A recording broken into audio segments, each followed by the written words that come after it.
आजकल देश में जो कुछ हो रहा है, गृह युद्ध की स्थिति जैसी दिखाई दे रही है। इस पर आपका क्या कहना है?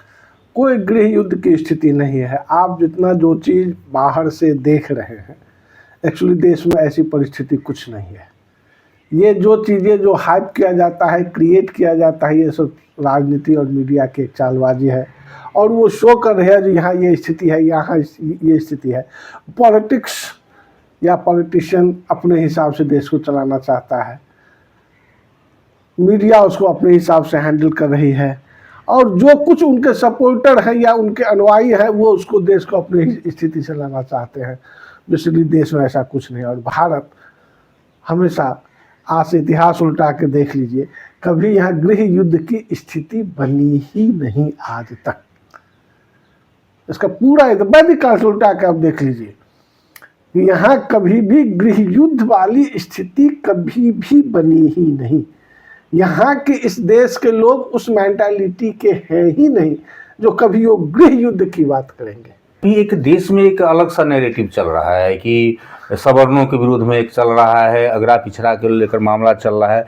सवर्णों खास करके ब्राह्मणों के लेकर एक नैरेटिव चल रहा है कि ब्राह्मण यूरेशिया से आए हैं तो उन्हें यूरेशिया भेज दो। ये क्या चीज है? ब्राह्मण का नैरेटिव आज से थोड़े चल रहा है।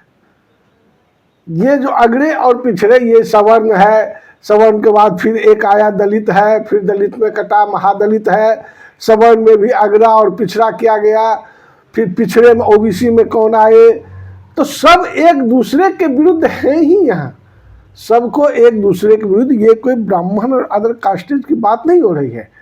आप लाला जी से जाके पूछिए, वो भी तो सवर्ण में आते हैं। आप राजपूतों से जाके पूछिए, आप मैथिल ब्राह्मण, अदर ब्राह्मण और भूमिहार ब्राह्मण की बात कीजिए, क्या वो दोनों एक दूसरे को देखना चाहते हैं?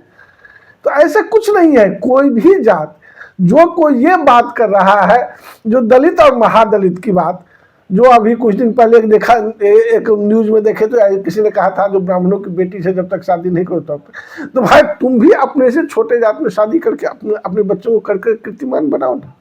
ऐसा क्या बात है कि बार बार ब्राह्मण ही टारगेट में क्यों आ रहा है? ब्राह्मण टारगेट में आएगा ही। ब्राह्मण क्यों नहीं टारगेट में आएगा? समाज में जो जिस भी रूप में ऊंचे क्लास का रहता है, हर आदमी का टारगेट वहां रहता है। सर हमेशा ऊपर की ओर देखता है, सर नीचे की ओर नहीं देखता है। क्योंकि अपने से जब आदमी को सुपीरियरिटी क्लास मिलता है तो विरोध आदमी किसका करेगा? जो आदमी को अपने से सुपीरियरिटी क्लास रहेगा उसका न विरोध करेगा। आप ये क्यों सोचते हैं यहाँ ब्राह्मणों की बात हो रही है?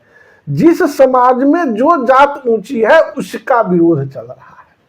जेएनयू में नारे लगाए जा रहे हैं और आदित्य मिश्रा जो वहाँ की जेएनयू के अध्यक्ष हैं स्टूडेंट के, उन्होंने कहा है कि ब्राह्मण को यूरेशिया भेजो, ब्राह्मण तेरी कब्र खुदेगी। आप जेएनयू की बात कर रहे हैं, जेएनयू में आदित्य मिश्रा लगा रहा है। इससे पहले कन्हैया कुमार की बात हो रही थी, तो कन्हैया खुद कौन सी जात से? वो भी तो खुद ब्राह्मण है। तो ऐसा क्यों? आदित्य कौन सी जात से है? वो भी तो खुद ऐसा क्यों हो रहा है? इसलिए कि ये एक पॉलिटिक्स का हिस्सा है। आप जेएनयू जैसे इंस्टीट्यूशन को कुछ लोगों को पकड़ के बदनाम करने की साजिशें कर रहे हो। किस समाज में दो चार आदमी विरोध में नहीं खड़ा रहता है? ये भारत देश की ये एक ऐसी स्वर्णिम परंपरा रहा है कि जहां पर कुछ लोग विरोध में, और यहाँ अपोजिशन वालों को यहाँ स्थान दिया जाता है। भारत की लोकतंत्र की एक सबसे बड़ी खूबसूरती है कि यहाँ पर अपोजिशन वालों के लिए भी स्थान रखा जाता है। अगर किसी भी बात में 100% अगर सपोर्टर पैदा हो जाए तो वो देश गधों का हो जाएगा, क्योंकि गधा ही सपोर्टर होता है, घोड़े कभी सपोर्टर नहीं होते हैं। अगर यहाँ पर वशिष्ठ का सिद्धांत चल रहा है, यहाँ याज्ञवल्क्य का सिद्धांत चल रहा है, यहाँ गौतम का वेद चल रहा है, तो यही इसी देश में चार्वाक का भी सिद्धांत चल रहा है। तो इसीलिए कुछ लोग मनुवादी कह के सवर्णों को प्रताड़ित कर रहे हैं। इसीलिए वो लोग करेंगे ही। वो लोग कौन है जो मनुवादी? वो मनुवादी कहने वाली वो लोग हैं जो यहाँ के निवासी हैं और उसको एक अपोजिशन देकर खड़ा किया गया है। यानी ये जो कुछ भी चल रहा है विदेश के प्रायोजित कार्यक्रम चल रहा है, और तमाम इस प्रायोजित कार्यक्रम में आप कहां उसमें हिस्सा ले रहे हैं, आप अपना बेनिफिट्स कहां देख रहे हैं, आप उस धारे में खड़े हैं। शिव की बात पर नहीं चल रही है क्या? यहाँ वैष्णव की परंपरा को लेकर नहीं चल रहा है क्या? यहाँ मांस शाकाहार और मांसाहार पर नहीं चल रहा है क्या यहाँ राम और कृष्ण के बीच में विरोध नहीं चल रहा है? क्या यहाँ रामानंदी और कृष्णाचार्य एक दूसरे के विरोध में नहीं खड़े हैं? क्या यहाँ वैष्णव और शैव एक दूसरे के विरोध में नहीं खड़े हैं? क्या यहाँ वैष्णव और शाक्त एक दूसरे के विरोध में नहीं खड़े हैं? सब खड़े हैं एक दूसरे के विरोध में। यहाँ सब जो अभी की परिस्थिति चल रही है उसमें किसको यहाँ पर कौन अपना किस हिसाब से अपना रोटी सेकने में लगा हुआ है, जिसको उसको देश से कोई मतलब नहीं है, उसको न इस समाज से मतलब है, न इस परंपरा से मतलब है, उसको अपना फायदा जिस रूप में जहां देख रहा है वहां वो खड़ा है। सुबह में अगर वो डंडा में राम जी का झंडा लगाया है तो शाम को वो डंडा में कृष्ण जी का झंडा लगा के वो करेगा, उसको फायदा वहां दिखेगा। यानी ये सब सारी चीज राजनीति है। हाँ। कुछ दिन पहले नेपाल में हुआ था जैन जी का, उससे पहले बांग्लादेश में और कई देश में ऐसा हो चुका है, और अभी लेटेस्ट में भारत में ये चीज उतर रहा है। ये सब कहीं वैश्विक षड्यंत्र का कोई हिस्सा? वैश्विक षड्यंत्र का हिस्सा तो है ही, लेकिन वो जहां के लिए है वहां के लिए भारत में ये चीज कभी संभव ही नहीं होगा, न कभी संभव था और न कभी संभव होगा। आज के परिस्थिति में जो लोग सोचते हैं, जो जैन जेड की बात कर रहे हैं, जैन जी की बात कर रहे हैं, वो यहाँ कभी नहीं हुआ है और न होगा, क्योंकि हमारी मेंटालिटी ऐसी है ही नहीं।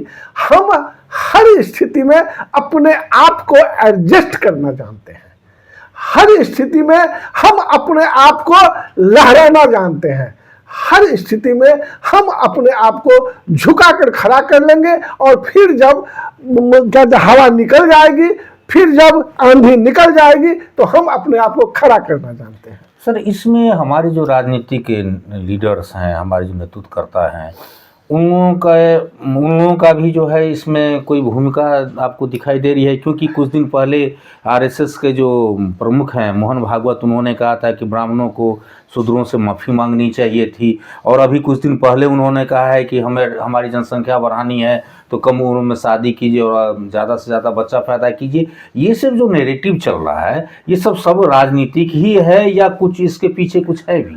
आप पिछले 1000 सालों से देखिए, ये जो अपने आप को हिंदू हृदय सम्राट कहते हैं, इन लोगों जैसे का जो नैरेटिव जिस हिसाब से जैसे चल रहा है, वो तो पिछले हजार साल से अपना नैरेटिव चला रहे हैं। जो ये कह रहे हैं कि यहाँ के ब्राह्मणों को माफी मांगना चाहिए, तो कौन से ब्राह्मणों को माफी? क्या आप ब्राह्मण नहीं है? आखिर कारण क्या है जो आरएसएस अपने आप को इतना पुराना और हिंदूवादियों का संगठन कह रहा है, जो शायद 1925 में जिसकी स्थापना हुई थी, और अपने आप को इतना बड़ा हिंदू संगठन, तो आज तक नागपुरियों महाराष्ट्रियों के अलावा कोई आज तक उसका पदाधिकारी क्यों नहीं बना, उसका अध्यक्ष क्यों नहीं बना, उसका प्रमुख जो भी आप लोगों में होता है, जो भी आरएसएस होता है, वो क्यों नहीं बना? आखिर कारण क्या है जो वही? एक्चुअली ये लोग यहूदी ब्राह्मण है, और जो इस यहूदी ब्राह्मण है, और जो जहां से ये लोग आए हैं और अपने आप को ये चीज खड़ा किया है यहाँ ब्राह्मण के रूप में, और इससे पहले जो यहाँ पर आए थे, जो इस देश में जो भी आया इस देश में, वो इस देश पर राज किया। आप अंग्रेज को ही क्यों समझते हैं? आप मुस्लिम को ही क्यों समझते हैं जो वो बाहरी है? यहाँ भी डच भी आया है, पुर्तगाली भी आया है, फ्रांसिस भी आया है, हुन भी आया है, कुशान भी आया है, क्या कहते हैं, अपच भी आया है, स्वपच भी आया है, और उसके बाद क्या कहते हैं, बहुत सारे ऐसी सारी चीजें हैं, ऐसी जातियां हैं जो बाहर से यहाँ आके राज किया है। आखिर जब एक से दूसरे में यहाँ पर राज ट्रांसफर हो गया, किसी कुशान के बीच से, किसी शक के बीच से जब यहाँ पर राज ट्रांसफर हुआ, तो फिर आखिर वो लोग गए कहाँ? सब इसी समाज में मिल के, सब इसी समाज में, और हिंदू के जो तो फिर यहाँ का जो हिंदू की विशालता की बात नहीं है, फिर वो जो मुट्ठी भर लोग थे, वो तो कोई बहुत बड़ी जनसंख्या उनकी नहीं थी, वो मुट्ठी भर लोग थे, वो फिर किस समाज में यहाँ पर घुले मिले? इसी समाज में। तो इसी समाज में घुले, फिर वो कौन है? वो फिर कौन है जो यहाँ के मूल लोगों पर जो ये आरोप लगाता है, जो यहाँ के ब्राह्मणों को इनसे माफी मांगना चाहिए, तो फिर तुम कौन से ब्राह्मण हो? सर, अभी आपने कहा कि यहूदी ब्राह्मण है। आप जितने सारे यहूदी ब्राह्मण का मतलब कंसेप्ट क्या है सर, जरा ये? यहूदी ब्राह्मण का जो अपने आप को आर्यन कहते हैं, जो अपने आप को आर्यन कहते हैं, ये सब आप यहूदियों के कपड़ा पहनने का स्टाइल देख लीजिए, और आज आज आप वहाँ महाराष्ट्र में जो ये अपने आप को जो हिंदू हृदय सम्राट कह रहे हैं, या वृंदावन चले जाइए, उनकी आप कपड़ा पहनने का स्टाइल देख लीजिए, आपको एक जैसा मिलेगा। ये जितने सारे ये वैष्णव समाज जो अपने आप को बोल रहे हैं, उनके कपड़ा पहनने का स्टाइल और यहूदियों के कपड़ा पहनने का स्टाइल आप देख लीजिए। यहूदियों के कपड़े का स्टाइल और इन लोगों के कपड़े का स्टाइल आप मिला के देख लीजिए। उन लोगों के चलने की अंदाज, उन लोगों के बोलने का अंदाज, यहूदियों की बोलने का अंदाज, यहूदियों के चलने का अंदाज, यहूदियों का बॉडी लैंग्वेज, और ये जो अपने आप को तथाकथित वैष्णव कहते हैं, उनका बॉडी लैंग्वेज, उनके कपड़ा और तमाम चीज़ों को देख लीजिए, आपको 80 to 90% समझता मिलेगी। तो इस पर बात होती है। आखिर एक ही शब्द पंडा पांडे कैसे, और पंडा कैसे बन जाता है? क्या ये उड़ीसा में वही पांडा हो जाता है, मंदिरों में वही पंडे हो जाते हैं, यूपी में वही पांडे हो जाते हैं? कैसे हो जाते हैं, क्यों होते हैं ऐसे? तो क्या ये समाज में घुसकर क्या वही ऐसे लोग थे जो जहां पर जिसकी बहुलता देखा अपने आप को वो टाइटल मिलाकर ब्राह्मण कहलाया, या वो टाइटल रखकर राजपूत कहलाया? यहाँ राजपूत शब्द तो नहीं था, यहाँ तो क्षत्रिय शब्द था। राजपूत शब्द कहां से आया? यहां तो शूद्र शब्द कभी नहीं था। आप यहां तो सम्मन और ब्राह्मण की परंपरा रही है। सम्मन को आपने शूद्र बना दिया और ब्राह्मण को आपने ब्राह्मण बना दिया। तो ये लोग जो चला रहे हैं नैरेटिव, तो कहीं इन लोगों का, आपने पहले कहा जाए कि ये सब राजनीतिक हथकंडे हैं, तो ये लोग जो हमें आपस में बांट रहे हैं, लड़ा रहे हैं और सिर्फ सत्ता प्राप्ति के लिए सब कर रहे हैं। चले तो थे मोदी जी, अब सर मोदी जी पर आ जाते हैं, मोहन भागवत से मोदी जी पर आ जाते हैं। जब मोदी जी गुजरात के मुख्यमंत्री हुआ करते थे और उस समय में एनडीए ने उन्हें अपने प्रचार का प्रमुख बनाया था, भाजपा ने एनडीए का प्रमुख बनाया था, प्रचार प्रमुख बनाया था, तब एक देश में एक बात चली थी, लोगों का कहना था कि मोदी जी आएंगे तो देश को बांट देंगे। आज यूजीसी लाकर जिस तरह से उन्होंने जो कुछ भी किया है, ये क्या आज वो साबित होता हुआ दिखाई नहीं दे रहा है? वो देश को नहीं बांट रहे हैं। मोदी जी कभी देश बांटने की न तो बात करते हैं, न उनकी चीजों में है। वो उसको तो बांट ही नहीं सकते हैं। आज के डेट में देश बांटना तो बहुत दूर की चीज है। वो समाज को ही इस रूप में ये और उनके जो संगठन है जिसके द्वारा भाजपा पालित और पोषित है, उनका जो संगठन है, उसको देश बांटने से ये नहीं है, उसको है समाज को ही हम कन्वर्ट कर देंगे। और जिस मिशन को लेकर वो लोग काम कर रहे हैं, उस मिशन पर वो आगे बढ़ रहे हैं और उसके हिसाब से अपनी तमाम चीजें कर रहे हैं। अब बहुत बड़ी बड़ी यहाँ पर लोग बात करते हैं कि मुसलमानों ने यहाँ पर बहुत लोगों को कन्वर्ट करा दिया, तो आखिर टोडरमल और मानसिंह जैसे लोग जो मुस्लिम राजा के साथ रहते थे, अकबर के साथ रहते थे, वो लोग कन्वर्ट क्यों नहीं हुए भाई? वो लोग तो रह ही गए, वो तो रह ही गए। और गांव का गांव यहाँ कन्वर्ट हो गया, मोहल्ला एरिया का एरिया यहाँ कन्वर्ट हो गया। तो आखिर वो कौन लोग कन्वर्ट हुए थे, इस पर तो कोई बात नहीं करते हैं। क्या वो जिनको आपने छोटी जातियां सिद्ध किया था, यहां तो जाति की दो ही बात होती थी, ब्राह्मण और सम्मन। आपने जिसको ब्राह्मण को अग्रे बना दिया और सम्मन को आपने छोटी जाति बना दिया, और जितने बड़े बड़े क्षेत्र छोटी जातियों का, जिसको आप छोटी जाति बोलते हैं, यहाँ पर छोटी या बड़े की तो बात ही नहीं होती थी, जिसको आप छोटी, वो सारा का सारा एरिया को आप लोगों ने, ये जो अपने को तथाकथित ब्राह्मण कहते हैं, उन लोगों ने अपनी चालाकी से उसको आपने मुस्लिम में कन्वर्ट करा दिया और आज फिर उसको आप हिंदू में कन्वर्ट करवा रहे हैं। आखिर उस समय में मानसिंह का परिवार क्यों नहीं कन्वर्ट हुआ? टोडरमल का परिवार क्यों नहीं? टोडरमल कैसे उसमें फला फूला? जब आप कहते हैं जो मुसलमानों ने सब कुछ किया, तो टोडरमल को कैसे छोड़ दिया? वही टोडरमल भी थे और बीरबल भी थे, उन को भी हो जाना था, बीरबल भी को हो जाना चाहिए था, तानसेन को हो जाना चाहिए था, क्यों नहीं हुआ ये लोग? आखिर आप आरोपित किस पर और कैसे कर रहे हैं? किसकी आप गलती कर रहे हैं? अगर यहाँ मुसलमानी शासन था तो यहाँ पर तो सबको यहाँ कन्वर्ट हो जाना चाहिए था। आखिर क्यों मात्र 10% 15% को आप कन्वर्ट करा पाए? क्यों इतनी बड़ी आबादी सनातनियों की रही है? यहाँ तो सबसे पहली बात होना चाहिए हिंदू और सनातन पर। ही एक नया भूत वैश्विक स्तर पर निकला है, एप्स्टीन का। कुछ लोगों का कहना है कि एप्स्टीन फाइल में मोदी जी का नाम आया है, तथाकथित तौर पर उनका नाम आया है, तो मैंने तो देखा नहीं है, लेकिन एप्स्टीन में मोदी जी का नाम आया है, इसलिए मीडिया को और देश को भटकाने के लिए उन्होंने यूजीसी लाया है।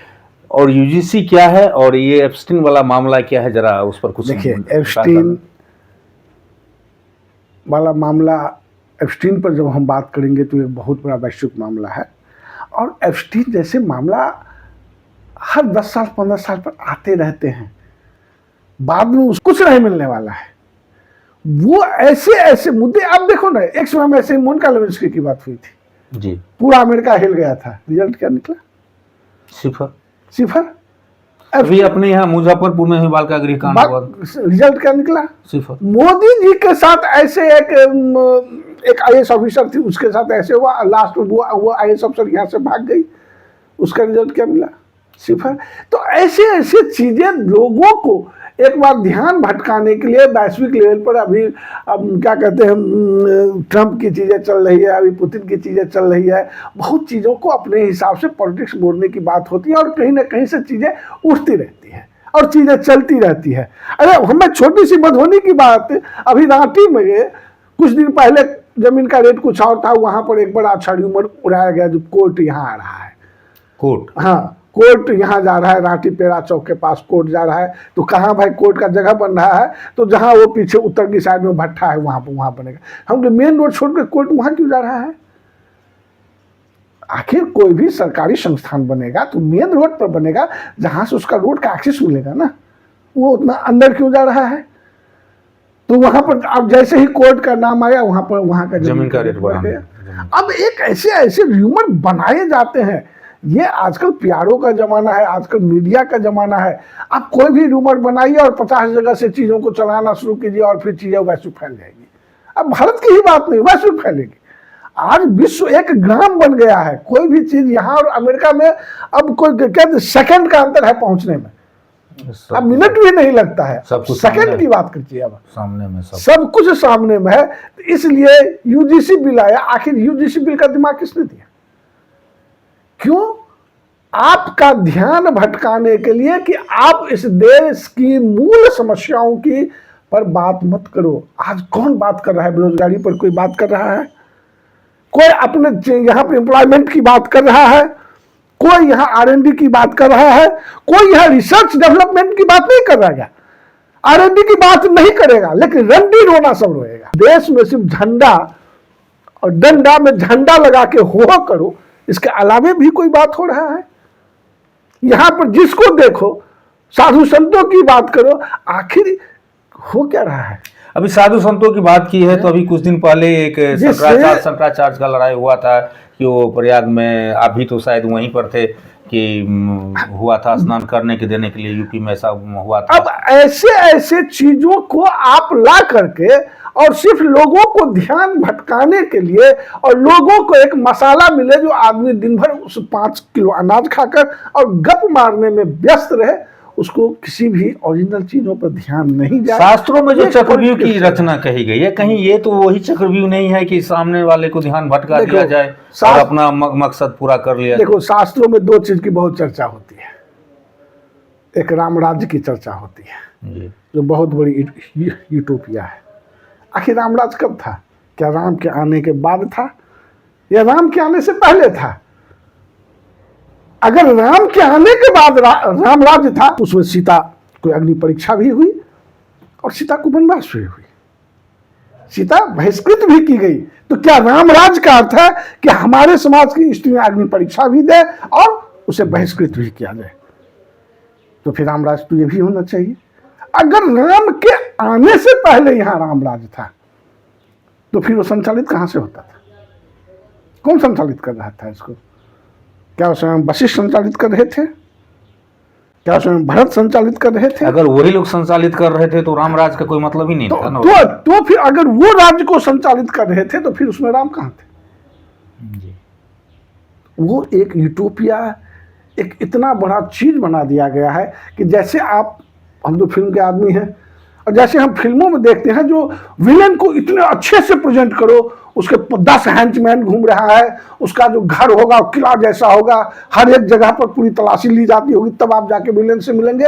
और एक पतला सा सिकुड़ा सा हीरो जो पूरे फिल्म में हमेशा संघर्ष करेगा और जैसे ही क्लाइमेक्स आएगा तो सबको मारते मूरते विलेन पर जाके विलेन को मार देता है।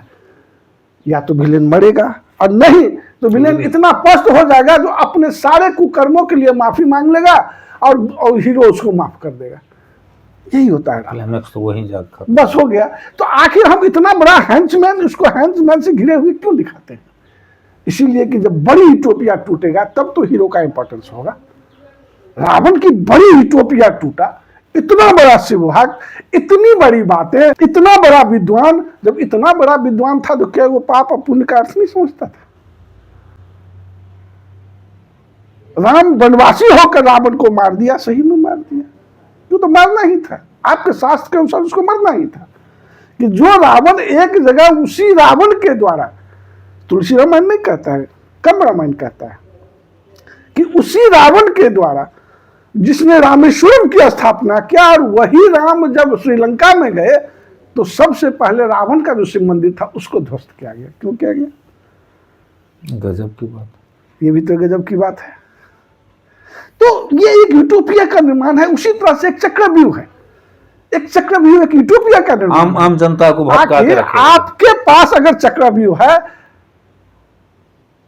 तो फिर आप सबसे यह देश, आज तक इस देश में जो भी आया, शक आया, हून आया, कुषाण आया, फलना आया, चिल्ला स्वपच आया, अपच आया, फलना आया, ढिमकाना आया, अंग्रेज आया, हिंद, मुस्लिम, आप तो सबसे हारते ही रहे हो। जो भी यहाँ आया, डच आया, फ्रांसिस आया, पुर्तगाल आया, सबने यहाँ आके राज किया। तो उसमें आपका चक्रव्यूह कहाँ था? तो आप आजाद हो गए, आप आजाद हो गए तो अभी क्या आपके सैनिक के पास चक्रव्यूह नहीं था? जो आप पाकिस्तान से भी आपकी वही स्थिति हुई, क्या कहते हैं, चाइना से भी आपकी वही स्थिति हुई। आपके कहाँ गई सारी चीजें? आप किस झुनझुना को लेकर घूम रहे हो कि हम झुनझुना बजा रहे हैं? हम एक ऐसा झुनझुना हमारे पास है जहां हम झुनझुना में बच्चों की तरह खोए रहते हैं। इस देश को और किसी चीज से नहीं है हमारी। हम कहते हैं हम विश्वगुरु थे, कब थे? नो, हम कभी होने वाले हैं। ये हम एक यूटोपिया में जीते हैं। हम एक बहुत बड़ा अपने चारों तरफ एक ऐसा संजाल बना लिए हैं, इसके बीच में हम हल्ला करते हैं। ये जो बड़े पोत देख रहे हो ना, ये जो बड़ा जो सिक्कर देखो टांग रहे हो, हमारे दादाजी 14 को हाथी पालते थे और हम क्या है तो ये सिक्कर लेके घूम रहे हैं। देखो ये हमारी निशानी है। उसी तरह से हमारे शास्त्र दे दिया है। देखो तुम जो थे सो वायुयान बनाए थे। यहाँ रावण जो चलता था वो वायुयान पे चलता, पुष्पक विमान था। तो अर्जुन के पास एक मोटरसाइकिल नहीं था।